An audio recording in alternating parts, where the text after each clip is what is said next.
हाँ जी सर। तो रेडिकल सेंटर्स में कुछ एक बहुत ही ज्यादा इंपॉर्टेंट पॉइंट्स है। लाइक पहला पॉइंट है कि S1 minus S2 is equal to 0, S2 minus S3 is equal to 0 और S3 minus S1 is equal to 0 का पॉइंट ऑफ जो कंकरेंस आता है वही होता है आपका रेडिकल सेंटर।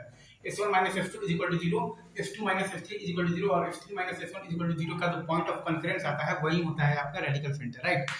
अब दूसरा पॉइंट ये है कि रेडिकल सेंटर जो होता है ना वो आपका बेसिकली क्या होता है, centre of the circle with cuts the three circles orthogonally, right. Radical centre जो है आपका वो आपका क्या होता है, centre of the circle with cuts the three circles orthogonally, centre of the circle with cuts the three circles orthogonally, right sir. Is it true?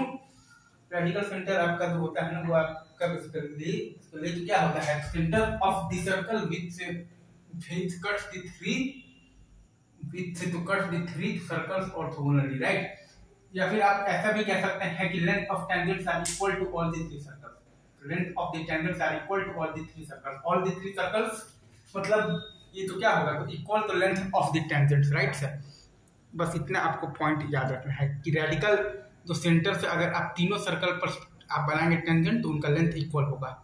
वो basically radical centre होता है centre of the circle with cuts the three circles orthogonally, और radical centre होता है आपका basically तीनों radical axis का point of the concurrence, S1 minus S2 is equal to 0, S2 minus S3 is equal to 0 और S3 minus S1 is equal to 0 का point of the concurrence होता है।